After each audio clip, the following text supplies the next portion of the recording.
gets better. So I know I've shared some of my story with you if you've been watching for any amount of time.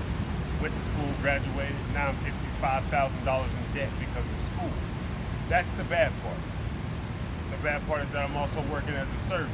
The worst part is that I know where I am right now, and before it gets better, it's going to get worse. Or as they say, it's going to get worse before it gets better.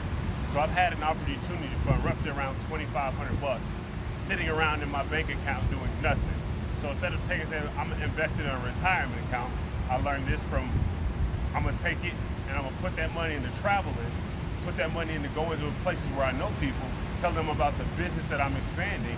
And yeah, outside of that, I am going into a little bit of debt. Not lying, I'm actually going into a lot of debt doing it. Putting together dinners to paint the vision for my family. Put together events to show people in Nashville who are being pushed out of the city what we have to do differently in order to maintain the culture. So I am in a bad position right now. I know that it's getting worse, but eventually it's going to get better. There are people, I was talking to somebody today, and they said, you know what, you should got an engineering degree, you could get a nice job making $80,000 a year. I try not to jump on the person because I know they're young and they're very inexperienced when it comes to life and what it has to offer. But I was like, I sold my dream once for 73K.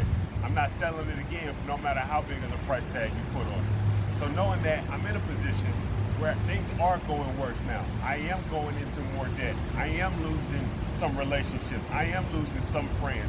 I am losing some associations. And to me, that's okay. I don't mind that people I grew up with, we don't spend as much time together now. I don't mind that family members who have known me since I was a young child, they want to hang out all the time and I don't make time for lunch or dinner or family dinners or whatever the case is.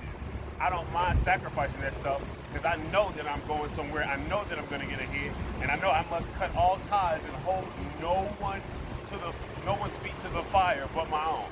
I was listening to a podcast earlier, and they said if it's your family who's holding you back from becoming the person you need to be, cut them off. And that's exactly what I'm going to do coming up in these next 2 weeks.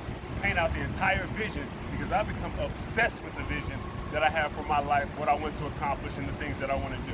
And if my family's not on board, if they don't work with me, someday they're going to probably end up working for me.